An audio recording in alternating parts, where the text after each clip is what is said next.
ప్రభువు నామమున అందరికీ వందనాలు. దేవుని వాక్యము నుంచి ఈరోజు ఒక చిన్న అంశాన్ని మనము నేర్చుకుందాము. ఈరోజు అంశము పేరేమిటంటే దేవుని ఆస్తికి వారసులు ఎవరు? దేవుని ఆస్తికి వారసులు ఎవరు అనే ఈ చిన్న అంశాన్ని మనము దేవుని వాక్యం నుంచి నేర్చుకుందాము. అంటే దేవుని ఆస్తి అంటే ఏమిటిది, దానికి వారసత్వం అంటే ఏమిటిది అనేటువంటి ప్రశ్నలు మనకి వస్తాయి. కాబట్టి కదా ఇప్పుడు మనకి భూ సంబంధంగా ఒక తండ్రికి ఆస్తి ఉంటే అది ఏ విధంగా అయితే తన తన అనంతరము తన పిల్లలకి వస్తుంది కదా.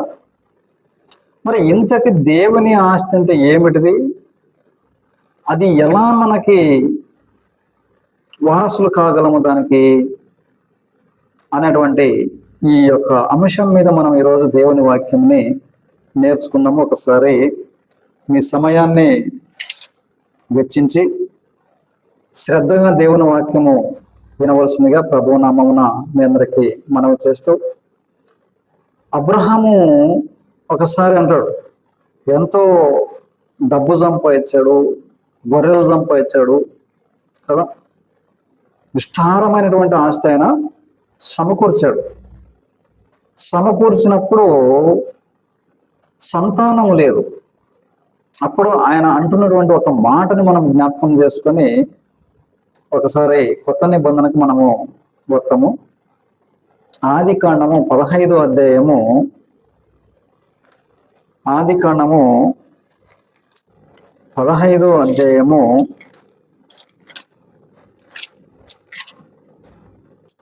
1 కొన్ని వచనాలు మనం చదువుకున్నాము. ఫస్ట్ నుండి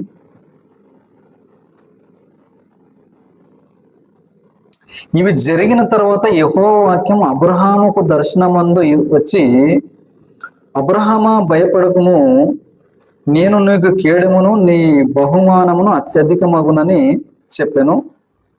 2వ వచనం, అందుకు అబ్రహాము, ప్రభువైన యెహోవా నాకేమి ఇచ్చిననేమి, నేను సంతానము లేనివాడనై పోవచ్చున్నానే, దమస్కు ఎలియాజరే నా ఇంటి ఆస్తికర్త యగును కదా,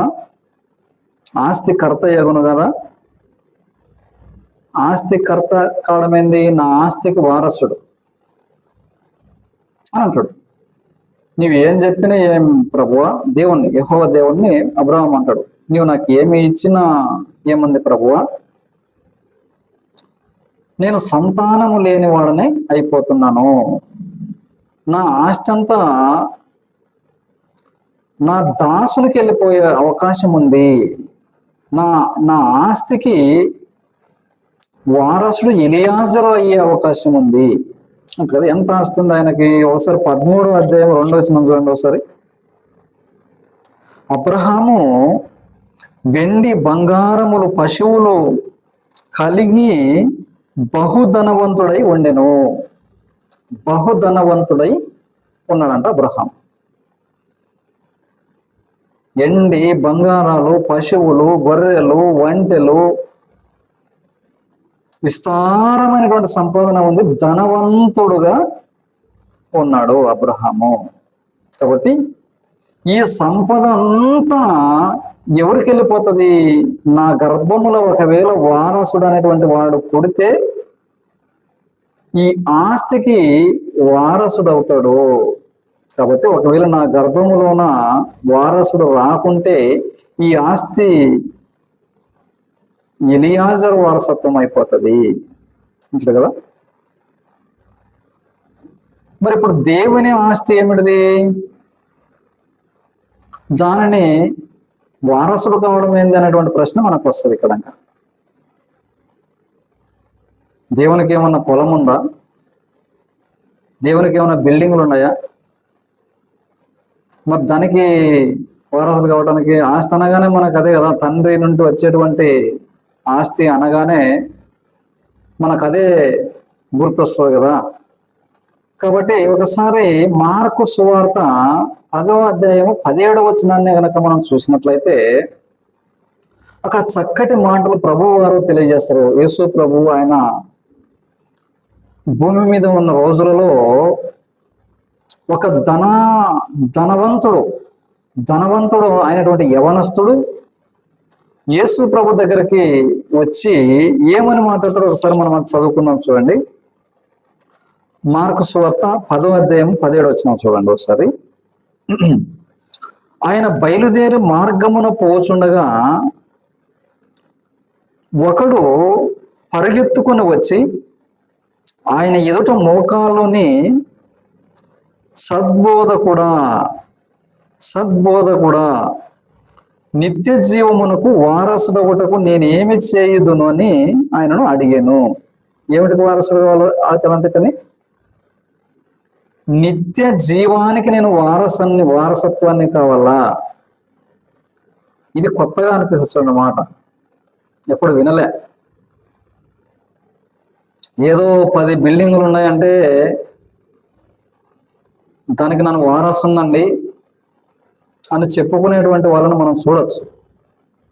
100 ఎకరాల కొబ్బరి తోట ఉంది, 100 ఎకరాల మామిడి తోట ఉంది, దానికి నన్ను వారసుని అని గొప్పగా చెప్పుకునేటువంటి వాళ్ళు చూడొచ్చు మనం. పెద్ద ఫ్యాక్టరీ ఉంది, పెద్ద కంపెనీలు ఉన్నాయి, దానికి నేను వారసుని అంటే ఓకే ఉంది కదా వారసుడు అని మనం అనుకుంటాం. ఇలా రకరకాల భూమి మీద మనం చూసినట్లయితే పెద్ద పెద్ద హాస్పిటల్ కావచ్చు, పెద్ద పెద్ద కంపెనీలు కావచ్చు, పెద్ద పెద్ద అపార్ట్మెంట్లు కావచ్చు, పెద్ద పెద్ద భూమి కావచ్చు, ఇలా మనం చెప్పుకుంటూ పోతే ఎన్నో రకాల ఆస్తులు ఉన్నాయి. వాటన్నిటికీ నేను వారసుని అని చెప్పుకునేటువంటి వాళ్ళు కూడా చాలా మంది మనకి కనిపిస్తారు. అవి ఆస్తులు ఉన్నాయి కాబట్టి వాటికి వారసులు అనేటువంటి విధానం మనకు కనిపిస్తుంది. ఇక్కడ ప్రభువు దగ్గరికి ఒక యవనస్తుడు, ధనవంతుడైన యవనస్తుడైనా, ఈయనకు డబ్బు కొదవలేదు, ఆస్తి కొదవ లేదు. మనం కింది వచనాలు మనం చూసినట్టయితే ఇవన్నీ మీకు తెలిసినటువంటి సంగతులే, కొత్తగా మనం ఏమి ఇక్కడ మాట్లాడేదేమీ లేదు. కాబట్టి నిత్య జీవానికి నన్ను వారసుని కావాలా, వారసుని. ఇది మంచి అసలైన పాయింట్. అంటే భూమి సంబంధంగా ఒకవేళ ఎన్ని కోట్ల ఆస్తి ఉన్నా, ఎంత భూమి ఉన్నా, ఎంత డబ్బు ఉన్నా, ఎన్ని బంగారులు ఉన్నా, ఎంత బిల్డింగులు ఉన్నా, ఎన్ని హాస్పిటల్ ఉన్నా, ఎంత ఆస్తి ఉన్నా 60-70 సంవత్సరాల వరకే ఇది నా ఆస్తి అని మనం చెప్పుకుంటాం. అంతే కదా, దీనికి నన్ను వారసునండి అని ఎంతవరకు చెప్పుకుంటాం మనము? అంటే భూమి మీద నేను బ్రతికి ఉన్నంత వరకు ఒకవేళ నాకు ఆస్తి ఉంటే దీనికి నన్ను వారసునండి అని కాలర్ ఎగరేస్తూ మనము చెప్పుకొని జీవించవచ్చు.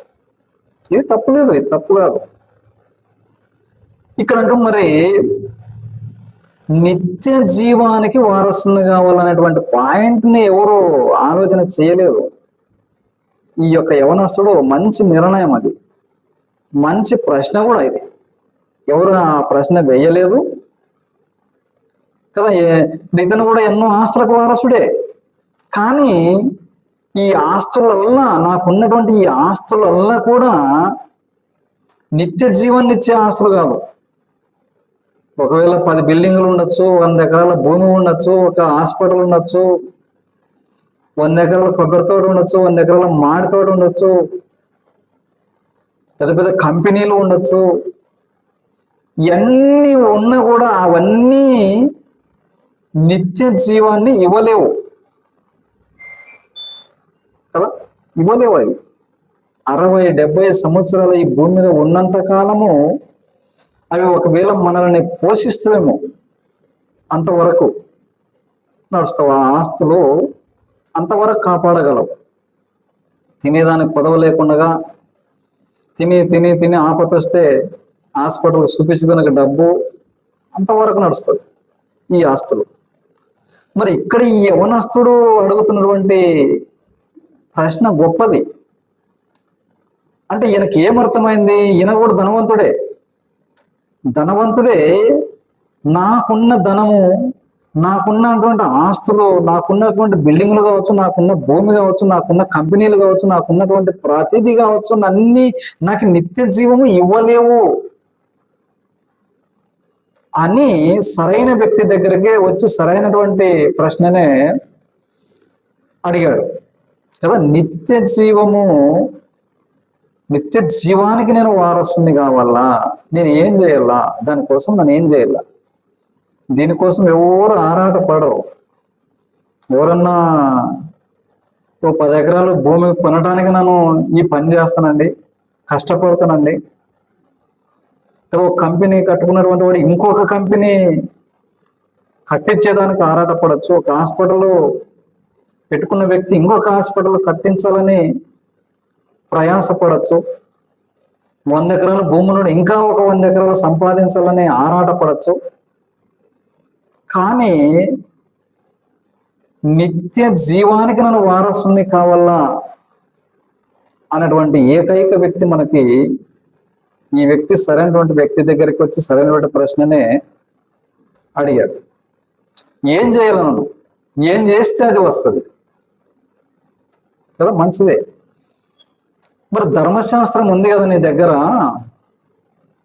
ధర్మశాస్త్రంలో ఉన్నటువంటి ఆజ్ఞలు పాటిస్తావా అన్నప్పుడు, ఓ తూచ తప్పకుండా బాల్యము నుండే ఇవన్నీ నేను అనుసరిస్తూ ఉన్నాను అని చెప్పినప్పుడు, అయితే సరైన దగ్గరలో ఉండవు, నీవు నిత్య జీవానికి వారసత్వానికి సంపాదించుకునేదానికి నీవు దగ్గరలోనే ఉండవు. ఒకే ఒకటి పొదవు ఉంది నీకు ఉన్నట్టు శరీర సంబంధమైన ఆస్తి ఏదైతే ఉందో దానిని నీవు అమ్మి వచ్చి నన్ను వెంబడించు అంటే, అది అమ్మి వెంబడిస్తే దేనికి వారసు అవుతాడు అనమాట? మంచి నిత్య జీవానికి వారసు అయిపోతాడు అనమాట. ఇది ఎంత విచిత్రం చూడండి. ఉన్నది అమ్మాలంట, ప్రభువుని వెంబడించాలంట. అలా వెంబడిస్తే ఏమొస్తుందన్నమాట? ఏ ఆస్తికి వారసుడు అవుతాడు అనమాట? నిత్య జీవానికి వారసుడు అవుతాడు అనమాట కదా. ఎంత విచిత్రం చూడండి ఒకసారి. దేవుని ఆస్తి నిత్య జీవం కదా. ఒక శరీర సంబంధమైనటువంటి తండ్రే తన పిల్లలకి ఏం మిగిలించిపోతుంటే తరతరాలు తినే ఆస్తి. అంటే నా పిల్లలు తదంతరము వారు కష్టపడకూడదు, వారు బతికినంత కాలము సుఖంగా బ్రతకాలా, నెమ్మదిగా బ్రతకాలా అని ఒక 60-70 సంవత్సరాలు ఒక జీవిస్తున్నటువంటి శరీర సంబంధమైనటువంటి తండ్రే వాళ్ళ పిల్లలు కష్టపడకుండా ఉండేదానికి ఆస్తులు సంపాదించి వారికి వారసత్వంగా చేసిపోతుంటే, పరలోకం అందున్న తండ్రి ఒకవేళ శరీర సంబంధమైనటువంటి ఆస్తులు ఇచ్చినకో, మరి ఈ తండ్రికి ఆ తండ్రికి తేడా ఏముంటది? తేడా ఉండదు కదా. మరి ఏ ఆస్తి వల్ల సావు ముగింపు ఉండకూడదు. అలాంటి ఆస్తికి మనల్ని వారసత్వము చేస్తాడు. అలాంటి ఆస్తి నిత్య జీవం అనేటువంటి ఆస్తి దేవుని ఆస్తి. ఎందుకంటే ఆయన జీవము గలవాడు కదా. తనంతట తానే జీవము గలవాడై ఎలాగో వండెనో మనము కూడా తన పిల్లలము అయితే మనకు అదే వస్తుంది మనకి. కాబట్టి ఒకసారి మనము చూసినట్లయితే యోహాను సువార్త 1వ అధ్యాయం 12వ వచనం చూద్దాం చూడండి ఒకసారి. కొత్తగా జన్మించలే అంటే దేవుని పిల్లలు కావాల మనం. మరి ఎలా? ఇప్పుడు ఆదాము వరుసలో వచ్చాం కాబట్టి కాస్త దేవుని పిల్లలు చెడిపోయిన పిల్లలు అయిపోయారు. ఇప్పుడు మరలా ప్రభు అయిన యేసుక్రీస్తు వరుసలోనికి మనం వచ్చినప్పుడు దేవుని పిల్లలుగా అయిపోతాము. కాబట్టి ఎలా ఒక నికోదేము వచ్చాడు కదా ప్రభు దగ్గరికి వచ్చి, అయ్యా మరి నేను దేవుని రాజ్యంలోనికి వెళ్ళాలంటే ఎట్లా అంటే నిత్య జీవమే అది కూడా కదా. ఒకసారి ఎంత మంచి మాట చూద్దాం ఒకసారి.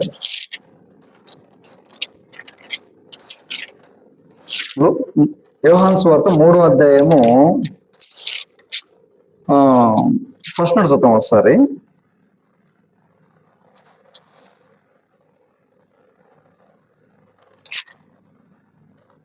యూదుల అధికారైన నికోదేము పరిసయ్యుడు ఒకడుండెను. అతడు రాత్రి యందు ఆయన యొద్దకు వచ్చి, బోధకుడా, నీవు దేవుని యొద్ద నుండి వచ్చిన బోధకుడు అని మేము ఎరుగుదుము. దేవుడు అతనికి తోడై ఉంటేనే గాని నీవు చేయుచున్న సూచక్రియలను ఎవడును చేయలేడని ఆయనతో చెప్పాను. అందుకు యేసు అతనితో, ఒకడు క్రొత్తగా జన్మిస్తేనే గాని అతడు దేవుని రాజ్యముని చూడలేడు. ఏదో పొగిడితేనో, ఒకరొకరిని మనం భూమి మీద చూస్తాం కదా, ఒకరొకరిని మనము పొగిడితే వాళ్ళు పొంగిపోయి చాదాగు భోజనం చేయి అంటారు కదా చాలా మంది. ఇలా యేసుక్రీస్తు దగ్గరకు వచ్చి ఈ నికోదేము వచ్చి కొంచెము యేసుక్రీస్తుని పైకి పొగిడినట్లా చేసినప్పుడు, మరి పెద్ద ఆయన కదా పాపము, ఏజ్ అయిపోయింది అని చెప్పేసి యేసు ప్రభువన్న మొహమాటంగా ఏమైనా చెప్పాడా? పెద్దలకైనా చిన్నలకైనా ఉన్నోడైనా లేనోడైనా ఒకే న్యాయము, ఒకే పద్ధతి కదా. ఒకడు క్రొత్తగా జన్మిస్తేనే గాని దేవుని రాజ్యముని అతని చూడలేడు. మరి ముసలివాడైన మనుషుడు తల్లి గర్భంలోనికి ఎలా వెళతాడు? రెండవ మారు తల్లి గర్భంలోనికి ముసలోడు పోవడం కాదు, నీటి మూలముగా ఆత్మ మూలముగా జన్మిస్తే ఇది రెండవ జన్మ, ఇది పైనుండి జరుగుతుంది. ఇది అప్పుడు నీవు దేవుని కుమారుడైతావు. దేవుని కుమారుడైతే దేవునికి సంబంధించినది నీకు వర్తిస్తుంది. అంతే కదా. ఇప్పుడు మనము కోట్లు సంపాదించిన ఆస్తి ఒక తండ్రి ఉంటాడు. ఆ ఆస్తి ఎవరికి వస్తుంది? తన గర్భమున జన్మించినటువంటి వాళ్ళకి కదా వచ్చేది కదా. ఇప్పుడు యేసుప్రభు నిత్య జీవానికి, దేవుని రాజ్యానికి నేను వారసత్వాన్ని కావాలంటే దేవునికి సంబంధించినది నీకు హక్కు ఉండాలంటే నీవు దేవుని కుమారుడు ఫస్ట్ కావాలా, కొత్తగా జన్మించాలా.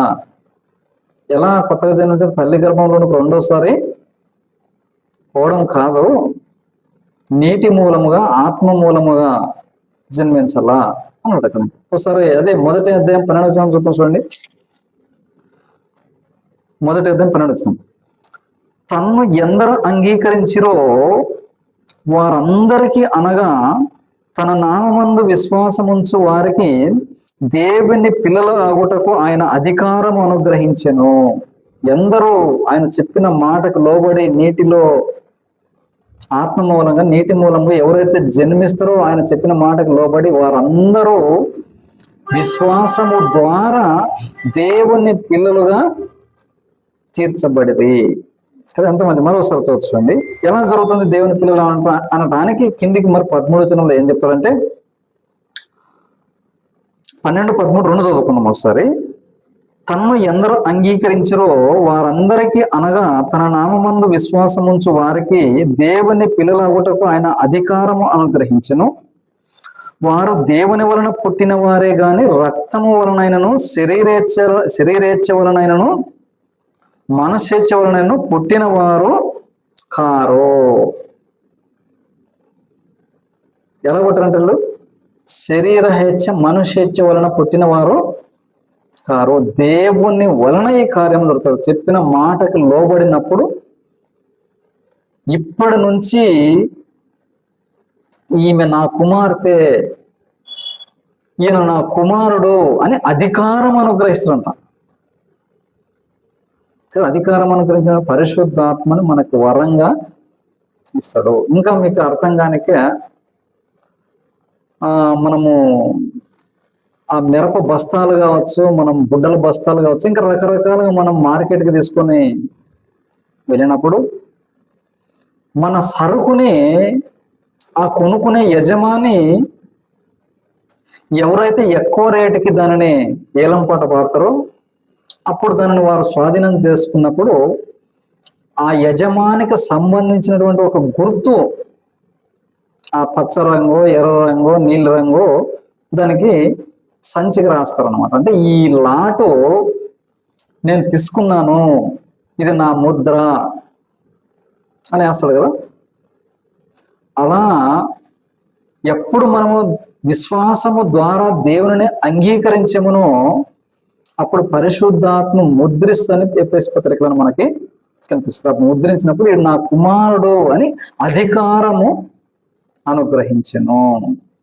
అప్పుడు దేవునికి సంబంధించినటువంటి వాటన్నీ మనకి హక్కు ఉంటుంది కదా. ఒకసారి ఒక వాక్యం చెప్పి మనం ముగించుకుందాము. రోమీలకు రాసినటువంటి పత్రిక 8వ అధ్యాయము, ఒకసారి రోమీలకు రాసిన పత్రిక 8వ అధ్యాయము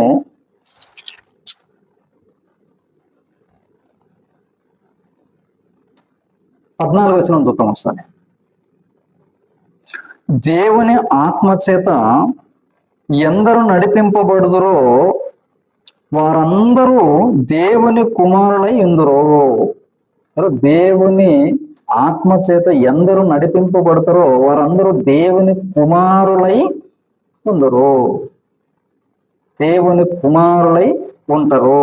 కిందికి చూస్తుంది, కిందికి ఎలా అనగా మరలా భయపడటకు మీరు దాస్యపు ఆత్మను పొందలేదు కానీ దత్తత పుత్రాత్మను పొందితిరి. ఆ ఆత్మ కలిగిన వారమై మనము అబ్బా తండ్రి అని మొరపెట్టుచున్నాము. 16వ వచనం. మనము దేవుని పిల్లలమని ఆత్మ తానే మన ఆత్మతో కూడా సాక్ష్యం ఇచ్చుచున్నాడు. మనము పిల్లలమైతే వారసులము, అనగా దేవుని వారసులము. మనము పిల్లలము అయితే వారసులము, దేవుని వారసులము. ఇక్కడికి వచ్చింది చూడండి మన పాయింట్. దేవుని ఆస్తికి వారసులు ఎవరు? మనము దేవుని పిల్లలమైతే దేవునికి సంబంధించినది మనకు అవుతుంది కదా. శరీర సంబంధమైన తండ్రులే వాళ్ళ పిల్లల్ని 60-70 సంవత్సరాలు తరతరాలు సుఖించుతూ తినాలనికే వాళ్ళకి ఆస్తులు కూడబెట్టిపోతుంటే, మరి పరలోకమందున తండ్రికే మనం పిల్లలమైతే మరి ఏదో ఒక 2-3 తరాలకే ఇస్తాడా? లేదు కదా. నిత్య జీవం మనకి వస్తుంది కదా. మరణములో నుండి జీవములోనికి మనము దాటుతాము. జీవానికి అధిపతి అయిన ఆయనకి మనం పిల్లలము అవుతాము. కాబట్టి ఎంత విస్తరించు. ఒకసారి 16వ వచనం మరోసారి చదువుకుందాం చూడండి. మనము దేవుని పిల్లలమని, 8వ అధ్యాయం రోమీలకు రాసిన పత్రిక 8వ అధ్యాయం 16వ వచనం. మనము దేవుని పిల్లలమని ఆత్మ తానే మన ఆత్మతో కూడా సాక్ష్యం ఇచ్చుచున్నాడు. మనము పిల్లలమైతే వారసులము, అనగా దేవుని వారసులము, క్రీస్తుతో కూడా మహిమ పొందుటకు ఆయనతో కూడా శ్రమ పడిన ఎడల క్రీస్తుతో కూడా వారసులము. మహిమ పొందేదానికి వారసులం అయిపోతాము కదా. క్రీస్తుతో కూడా మహిమ పొందేదానికి మహిమలోనికి వెళ్ళిపోతాము అంటాడు ఇక్కడ. ఎంత విచిత్రం. యేసు ప్రభు ఏమంటాడు? యోహాను సువార్త 17వ అధ్యాయము 3-4 వచనాలలో కదా, తండ్రి నీవు నాకు ఇచ్చిన పని నేను సంపూర్ణముగా నెరవేర్చి నిన్ను మహిమపరిస్తే